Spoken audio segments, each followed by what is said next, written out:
ഈ കഴിഞ്ഞ ഡിസ്നിയുടെ ഫാനുവൻ്റായ D23 എക്സ്പോയിൽ ഒരു സർപ്രൈസ് ആയിട്ടുള്ള ഒരു അനൗൺസ്മെൻറ്റ് ഉണ്ടായിരുന്നു. മാർവലിൻ്റെയും സ്റ്റാർ വാർസിൻ്റെയും പിക്സാറിൻ്റെയൊക്കെ കോൺസെപ്റ്റുകൾ അല്ലെങ്കിൽ വർക്കുകൾ കൂടാതെ ഡിസ്നി പ്ലസ് ഹോട്ട്സ്റ്റാറിലൂടെ മഹാഭാരത സീരീസ് കൂടി വരുന്നുണ്ട് എന്നുള്ളൊരു കാര്യം കണ്ടവരെല്ലാം തന്നെ അല്ലെങ്കിൽ ആ അനൗൺസ്മെൻറ്റ് കേട്ടവരെല്ലാം തന്നെ എക്സൈറ്റഡ് ആണ്. പേഴ്സണലി ഞാനും. അപ്പോൾ ഇതിൻ്റെ കുറേ കോൺസെപ്റ്റ് ആർട്ടുകളും കൂടി അവർ റിവീൽ ചെയ്തിരുന്നു.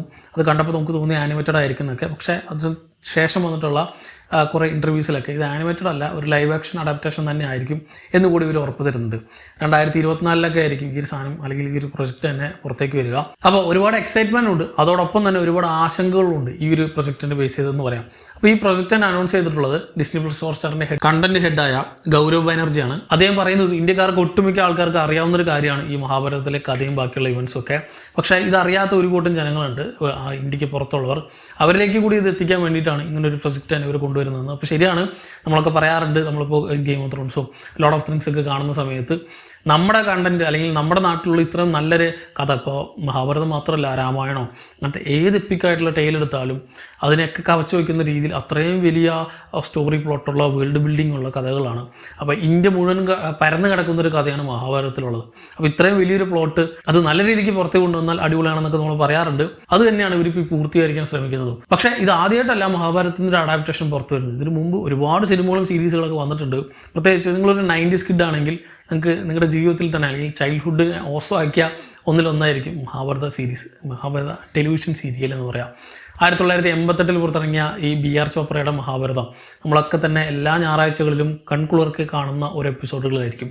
മിസ് ചെയ്യാതെ പല 90s കിഡ്സും ഒറ്റയിരിപ്പിന് ദൂരദർശന് മുമ്പിലിരുന്ന് കാണുന്ന ആ ഒരു അഡാപ്റ്റേഷൻ അന്നത്തെ കാലത്ത് ഗംഭീരം തന്നെയായിരുന്നു. കാരണം അന്ന് നമ്മൾ കാണാത്തത്ര ഗംഭീര VFXും അത്ര വലിയ കാസ്റ്റും കാര്യങ്ങളൊക്കെ വെച്ച് ഒരു എപ്പിക് ടെയിൽ നമ്മുടെ മുമ്പിൽ കാണിച്ചു തരികയായിരുന്നു BR ചോപ്രയുടെ മഹാഭാരതം. ഇതിനുശേഷം 2013 വേറൊരു അഡാപ്റ്റേഷൻ കൂടി വന്നിരുന്നു. അപ്പോൾ അത് ഒട്ടുമിക്ക ആൾക്കാരും കണ്ടിട്ടുണ്ട്. നമ്മുടെ ഏഷ്യാനിലേക്ക് സംപ്രേഷണം ചെയ്യപ്പെട്ടുള്ളതാണ്. ഇപ്പോൾ ഡിസ്നി പ്ലസ് ഹോട്ട്സ്റ്റാറിൽ അവൈലബിൾ ആയിട്ടുള്ള ഒരു കണ്ടന്റ് കൂടിയാണ് ഈ മഹാഭാരതം എന്ന് പറയുന്നത്. അതിപ്പോൾ എല്ലാ ഭാഷകളിലും ഉണ്ട്. അവർ ഡബ് ചെയ്ത് മലയാളത്തിലും തമിഴിലും ഹിന്ദിയിലും തെലുങ്കിലും അങ്ങനെ എല്ലാ ഭാഷകളിലും അവൈലബിൾ ആയിട്ടുള്ള ഒരു സീരിയൽ കൂടിയാണ് മഹാഭാരതം. പക്ഷേ ആദ്യത്തേത് ഒരു 90-98 എപ്പിസോഡ് ഉണ്ടായിരുന്നെങ്കിൽ ഇതൊരു 10, 200, 260 എപ്പിസോഡുകളൊക്കെ ഉണ്ടായിരുന്നു. അപ്പോൾ കുറച്ചും കൂടി സ്ട്രെച്ച് ചെയ്ത് കുറച്ചും കൂടി ഡീറ്റെയിൽ ആയിട്ട് കാര്യങ്ങളൊക്കെ എസ്റ്റാബ്ലിഷ് ചെയ്ത് പറയുമായിരുന്നു ഈ ഒരു മഹാഭാരത സീരീസ്. രണ്ടും അടിപൊളിയാണ്. പക്ഷേ ഇതിൻ്റെ ഒക്കെ തന്നെ പ്രശ്നം എന്താണെന്ന് വെച്ചാൽ ഇന്ത്യൻ സീരിയലുകളുടെ ഒരു ഫോർമാറ്റ് ഫോളോ ചെയ്യുന്നതായിരുന്നു ഇത് രണ്ടും. ഇത് കൂടാതെ വലിയ റേഞ്ചിൽ വന്നിട്ടുള്ള മഹാഭാരത സീരിയലുകൾ എനിക്കറിയില്ല. അഡാപ്റ്റേഷൻസ് കുറേ ഉണ്ട്, അല്ലെങ്കിൽ പെർട്ടിക്കുലർ പോയിന്റ് ഓഫ് വ്യൂവിനെ എടുത്തിട്ട് ഇപ്പോൾ കർണൻ്റെ ബേസ് ചെയ്ത് ഭീമൻ്റെ ബേസ് ചെയ്തൊക്കെ ഒരുപാട് സെപ്പറേറ്റ് ആയിട്ടുള്ള സീരിയലുകളൊക്കെ ഉണ്ട്. പക്ഷെ അത് ഈ ഒരു ഇവൻറ്റിനെ അല്ലെങ്കിൽ ഈ ഒരു കോഴ്സ് ഓഫ് ഇവൻറ്റിനെ മുഴുവനായിട്ട് കവർ ചെയ്യുകയും എല്ലാ ക്യാരക്ടേഴ്സിനും അതിൽ ഉൾപ്പെടുത്തി ഒന്നും ചെയ്തിട്ടില്ല. അത് മെയിനായിട്ട് ചെയ്തിട്ടുള്ളത് ഈ രണ്ടെണ്ണമാണ്. പക്ഷേ മറ്റത് മോശമൊന്നുമല്ല. ഇപ്പോൾ സോണി ലിവിലുള്ള കർണൻ ഗംഭീര സാധനമാണ്. ഇത്തരത്തിൽ ഒരുപാട് സാധനങ്ങളുണ്ട്. പിന്നെ സിനിമകളായാലും കുറേ ചെയ്തു വെച്ചിട്ടുണ്ട്.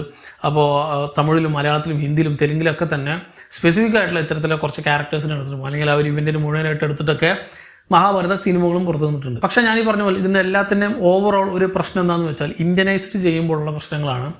ഒരുപാട് മൈത്തോളജി ബേസ് ചെയ്തിട്ടും ഒരുപാട് റിലീജിയസ് ആയിട്ട് കാര്യങ്ങൾ കാണിക്കാനും കൂടാതെ ആ ഒരു ഇന്ത്യൻ സീരിയലിൻ്റെ ഒരു ഘടനയുണ്ടല്ലോ, ഒരു ഇങ്ങനെ വലിച്ചു നീട്ടി കാര്യങ്ങൾ പറയുക, അത് ഇതിനെ നന്നായിട്ട് അഫക്റ്റ് ചെയ്യുന്നുണ്ടായിരുന്നു ഇപ്പോൾ കണ്ട എല്ലാത്തിനും തന്നെ. ഇതിനൊക്കെ ഈ വരാൻ പോകുന്ന സീരീസിന് മാറ്റാൻ സാധിക്കുമോ എന്നതാണ് ഏറ്റവും വലിയ കാര്യങ്ങളിലൊന്ന്. കാരണം ഇത് പുറത്തെ ഓഡിയൻസ് കാണുന്നതാണ്. അപ്പോൾ പുറത്തെ ഓഡിയൻസും കൂടി കാണുമ്പോൾ അവർക്ക് ഈ കാര്യങ്ങളൊക്കെ നമ്മൾ സഹിച്ചിരിക്കണം പോലെ അവർ സഹിച്ചിരിക്കണമെന്നില്ല. പിന്നെ വേറൊരു കാര്യം, റിയലിസ്റ്റിക് ആയിട്ട് കാര്യങ്ങൾ നീക്കുക എന്നുള്ളതാണ്. ഇപ്പോൾ മഹാഭാരതം എടുത്താൽ അതിന് ഒറിജിനൽ വർക്കിൽ ചിലപ്പോൾ കുറച്ചും കൂടി ഫാൻറ്റസി മോഡിലുള്ള കാര്യങ്ങളുണ്ടെങ്കിൽ ഇതൊരു ഫാൻറ്റസി സീരീസ് അല്ല ഒരിക്കലും മഹാഭാരതം എന്നാണ് ഞാൻ പേഴ്സണലി കണ്ടിട്ടുള്ളത്. ഒരു പക്ക ഹിസ്റ്റോറിക്കൽ എപ്പിക്കായിട്ടുള്ള ഒരു വലിയ യുദ്ധം, ഇന്ത്യ മുഴുവൻ പങ്കെടുത്ത ഒരു വലിയ യുദ്ധം, അത് അതേപടി കാണിക്കുകയാണെങ്കിൽ ഗംഭീരമാവും. പക്ഷേ ഇതിനൊരു ഫാൻറ്റസി മോഡിൽ നീക്കിയാൽ മോശമാവും എന്നാണ് എൻ്റെ പേഴ്സണൽ അഭിപ്രായം. അങ്ങനെ ഫാൻറ്റസി മോഡ് ആക്കുമ്പോൾ ഇവർക്ക് ഈ റിലീജിയസ് ആയിട്ടുള്ള കാര്യങ്ങൾ കാണിക്കുന്നതിൻ്റെ കുറേ പ്രശ്നങ്ങളും വരും. ഇപ്പോൾ പ്രത്യേകിച്ച് ഇപ്പോൾ ഉദാഹരണം പറഞ്ഞു, ഇപ്പോൾ 2013 മഹാഭാരതത്തിൽ ഇപ്പോൾ ഉരമ്പ് വിടുമ്പോൾ 10 100 വരുന്ന ആ ഒരു കോൺസെപ്റ്റ് ഉണ്ടല്ലോ, അത് ചിലപ്പോൾ പറയുന്നത് ചിലപ്പോൾ റെഫറൻസുകൾ വെച്ചിട്ടോ അല്ലെങ്കിൽ സിംബോളിക് ആയിട്ടോ ആയിരിക്കും ചിലപ്പോൾ അതിൽ പറഞ്ഞിട്ടുണ്ടാകും. പക്ഷെ അങ്ങനെയല്ല. ഇപ്പോഴും രാവണനെ 10 തലയാണെന്ന് വിചാരിച്ചിരിക്കുന്ന ഒരുപാട് പേരുണ്ട്. അതങ്ങനെയല്ല എന്ന് നമ്മൾ ആ കണ്ട് അല്ലെങ്കിൽ കേട്ട് ശീലിച്ച് പോകുന്നു, അല്ലെങ്കിൽ വായിച്ചും ശീലിച്ച് പോകുന്ന ആ ഒരു പാറ്റേൺ ഉണ്ടല്ലോ, അങ്ങനെയാണ്. ഇപ്പോൾ മണിരത്നത്തിൻ്റെ രാവണൻ, അപ്പോൾ ആ ഒരു ക്യാരക്ടറിൻ്റെ 10 തരത്തിലുള്ള ഇമോഷൻസാണ് ആ ഒരു 10 തല രാവണൻ എന്ന് പറയുന്ന അതിലേക്ക് എത്തിക്കഴിഞ്ഞു ഇപ്പോഴത്തെ ഓഡിയൻസ് എന്നാണ് എനിക്ക് പേഴ്സണലി തോന്നുന്നത്. അതുകൊണ്ട് ഇപ്പോൾ റൈറ്റ് ടൈമാണ് ഇറക്കുകയാണെങ്കിൽ ഇപ്പോഴത്തെ ഓഡിയൻസിനെ ബേസ് ചെയ്ത് അല്ലെങ്കിൽ ഇവരുടെ കൂടി കാഴ്ചപ്പാടിനൊക്കെ മനസ്സിലാക്കിക്കൊണ്ട് വേണം ഇവർ ഈ കാര്യങ്ങൾ ഇറക്കാൻ. അല്ലെങ്കിൽ പഴയ രീതിക്കുള്ള അവർ പഴയ കോൺസെപ്റ്റുകളൊക്കെ വെച്ച് ഞാൻ ഈ പറഞ്ഞ പോലെ ഉരമ്പ് വിട്ടാൽ 100 അമ്പ് പോകുന്ന സെറ്റപ്പ് ആണെങ്കിൽ മോശമാവും. പിന്നെ കഴിഞ്ഞ കോവിഡും കൂടി കഴിഞ്ഞപ്പോൾ ഇതിൻ്റെ ഒരു സീരീസുകൾ കാണുന്ന ആൾക്കാരുടെ എണ്ണം നന്നായിട്ട് തന്നെ വർദ്ധിച്ചിട്ടുണ്ടായിരുന്നു. മുമ്പ് ഉണ്ടായിരുന്നവരുടെ പോലെ അല്ല ഇപ്പോൾ. അപ്പോൾ ഇത്രയും വ്യൂവർഷിപ്പ് ഉള്ളപ്പോൾ നോൺ ഇന്ത്യൻ കണ്ടൻസ് ഒക്കെ ഒരുപാട് കണ്ട് ശീലിച്ച ആൾക്കാർക്കും കൂടി ഇത് അക്സെപ്റ്റ് ചെയ്യുകയാണെങ്കിൽ, പ്രത്യേകിച്ച് ഇന്ത്യക്കാർക്കും കൂടി ഇത് അക്സെപ്റ്റ് ചെയ്യുകയാണെങ്കിൽ അതിൻ്റെ ആ ഒരു പാറ്റേണിൽ തീർച്ചയായും റിയലിസ്റ്റിക് ആയിട്ടുള്ള കാര്യങ്ങൾ വേണം എന്നുള്ളത് ഉറപ്പാണ്. ഒരുപാട് മില്യൺ ബഡ്ജറ്റുള്ള VFXകളോ അല്ലെങ്കിൽ മില്യൺ ബഡ്ജറ്റുള്ള ആർട്ട് വർക്കുകളോ പ്രൊഡക്ഷനോ ഉണ്ടായിട്ട് മാത്രം കാര്യമില്ല. അതിൻ്റെ കഥയാണ് അതിൻ്റെ കോറ്. കഥ മോശമാണെങ്കിൽ എല്ലാം പോയി. ആ കഥയും ക്യാരക്ടേഴ്സുമാണ് നമ്മളെ പിടിച്ചിരുത്തുക. അല്ലാണ്ട് വലിയ മൾട്ടി ടാലൻറ്റഡ് ആയിട്ടുള്ള ആ മൾട്ടി ആക്ടേഴ്സിനെ വെച്ചിട്ടൊന്നും കാര്യമില്ല. അപ്പോൾ ഈ ഒരു കഥയുടെ റെലവൻസിയും ഈ സീരീസിനെ അഫക്റ്റ് ചെയ്യാൻ പോകുന്ന മെയിൻ കാര്യങ്ങളിൽ ഒന്നാണെന്ന് പറയാം. പ്രത്യേകിച്ച് മഹാഭാരതത്തിനെ ബേസ് ചെയ്ത് ഒരുപാട് കഥകളുണ്ട്, ഒരുപാട് പോയിന്റ് ഓഫ് വ്യൂസ് ഉണ്ട്. ഇപ്പോൾ നമ്മൾ കണ്ടിട്ടുള്ള ഈ 2 സീരീസുകളിലും മെയിനായിട്ട് പാണ്ഡവാസിനെ ഫോക്കസ് ചെയ്തായിരിക്കും മുന്നോട്ട് നീങ്ങുക.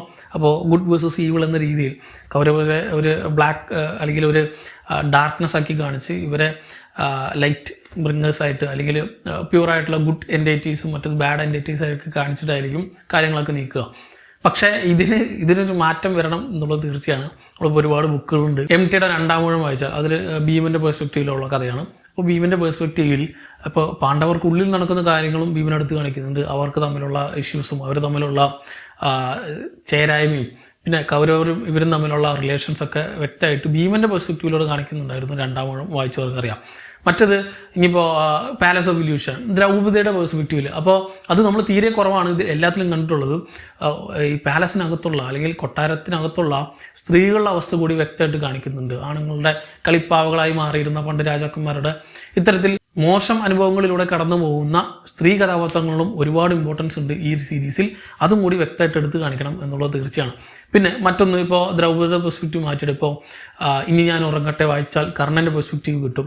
പിന്നെ ഇതിലെല്ലാം തന്നെ പാണ്ഡവാസാണ്. ഇതിലെല്ലാം ഉപരിയായിട്ട് എനിക്ക് പേഴ്സണലി ഇഷ്ടം ആനന്ദ് നീലകണ്ഠൻ്റെ ബുക്സാണ്. കിട്ടില്ല സാധനമാണ് അതിലെ അജയ സീരീസ്. അപ്പോൾ ജയിച്ചവരുടെ ജയ സീരീസുകൾ മാത്രമാണ് അല്ലെങ്കിൽ സിനിമകൾക്ക് മാത്രമാണ് നമ്മൾ കണ്ടിട്ടുള്ളൂ, അവരുടെ കഥ മാത്രമേ നമ്മൾ കേട്ടിട്ടുള്ളൂ. ഈ തോറ്റുപോയവരുടെ കൗരവരുടെ പക്ഷം കൂടി കാണിച്ചു തരുന്ന ബുക്സായിരുന്നു ആനന്ദ് നീലകണ്ഠൻ. ഇപ്പോൾ ദുര്യോധനൻ്റെ മഹാഭാരതമായിരുന്നു ഇത്. അപ്പോൾ സീരീസ് കാണുന്നതിന് മുമ്പ് ഞാൻ ഈ പറഞ്ഞ ബുക്സൊക്കെ കൂടി ഒന്ന് വായിച്ചു നോക്കാം. ഗംഭീരമാണ്. പോയിന്റ് ഓഫ് വ്യൂവേ മാറും, പേഴ്സ്പെക്റ്റീവേ മാറും. ആ ഒരു പേഴ്സ്പെക്റ്റീവിൽ നിന്ന് നോക്കിയാൽ അത് നല്ലതായിട്ട് തോന്നും. ശരിയാണ്, ഒരുപാട് കാര്യങ്ങൾ അതിൽ നല്ലതായിട്ടും പറയുന്നുണ്ട്, മോശമായിട്ടും പറയുന്നുണ്ട്. അപ്പോൾ ഈ ക്യാരക്ടർ ചെയ്യുന്ന കുറേ മോശമായ കാര്യങ്ങൾ ആ ക്യാരക്ടർ തന്നെ മനസ്സിലാക്കുന്നതുണ്ട്. പിന്നെ പ്രത്യേകിച്ച് കർണൻ്റെ കാര്യങ്ങൾ നമ്മളിങ്ങനെ കോരിത്തെരിപ്പിക്കുന്ന ഒരുപാട് രംഗങ്ങളുണ്ട് അതിൽ. ഇത്തരത്തിൽ എല്ലാ പെർസ്പെക്റ്റീവുകളും കിട്ടിക്കഴിഞ്ഞിട്ട് ഒരു ഓവറോൾ ഔട്ട്പുട്ട് കിട്ടുമല്ലോ. അപ്പോൾ ഇത് വെച്ച് നോക്കിയാൽ ഈ സാധനത്തിൻ്റെ ഞാൻ ഈ പറഞ്ഞ പോലെ ഒരു സൈഡ് മാത്രം നിന്ന് പറയാതെ എല്ലാ സൈഡും കൂടി എടുത്ത് പറഞ്ഞാൽ ഗംഭീരമായിരിക്കും. പക്ഷേ ഇവിടെ അത് നടക്കുമെന്ന് എനിക്ക് തോന്നുന്നില്ല. കാരണം നമ്മൾ കുറേ കാലമായിട്ട് കേട്ടും പതിഞ്ഞും കേട്ടിട്ടുള്ള ആ ഒരു ട്രഡീഷണൽ ആയിട്ടുള്ള കുറേ കാര്യങ്ങളുണ്ടല്ലോ. ഇപ്പോൾ പാണ്ഡവാസാണ് നല്ലത്, കൗരവസ് മോശമാണ് എന്നുള്ള ഒരു കോൺസെപ്റ്റിനെ മാറ്റാൻ ഇവർക്ക് സാധിക്കുമോ ഇല്ലയോ എന്നറിയില്ല. മാറ്റിയാലാണ് എന്തെങ്കിലുമൊക്കെ വലിയ കാര്യമുള്ളൂ. അല്ലെങ്കിൽ പഴയ കഥ ഒന്നും കൂടി പുതിയ തിരുത്തിയിൽ ഒന്നും കൂടി നൽകി എന്ന് മാത്രമേ പറയാനുള്ളൂ. ഇങ്ങനെ മാറ്റുകയാണെങ്കിൽ അവരെ ഒരു ഗുഡ് വേഴ്സസ് ബാഡ് എന്നത് മാറ്റിയിട്ട് ഒരു സിവിൽ വാർ തന്നെയാണ് അവരുടെ ഇടയിൽ നടക്കുന്നത്. അതിനെ പ്രോപ്പറായിട്ട് എല്ലാ തലങ്ങളും അല്ലെങ്കിൽ എല്ലാവരുടെ പെർസ്പെക്റ്റീവും പ്രോപ്പറായിട്ട് കാണിക്കുകയാണെങ്കിൽ ഈ സീരീസിന് എന്തെങ്കിലുമൊക്കെ ഒരു ഹോപ്പുണ്ട്. അതുകൊണ്ട് തന്നെ ഇതിനൊരു അനൗൺസ്മെൻറ്റ് ഉണ്ടായ സമയത്ത് ഞാൻ പേഴ്സണലി നോക്കിയത് ഇത് ഏതെങ്കിലും ഒരു ബുക്കിൻ്റെ അഡാപ്റ്റേഷൻ ആയിരിക്കും എന്നാണ്. ആണെങ്കിൽ അടിപൊളിയായിരുന്നു. പക്ഷേ നോക്കിയപ്പോൾ ഒന്നല്ല, ഇവരുടെ ഒറിജിനലായിട്ടൊരു കണ്ടൻറ്റാണ് ഇവർ ഇറക്കുന്നത്.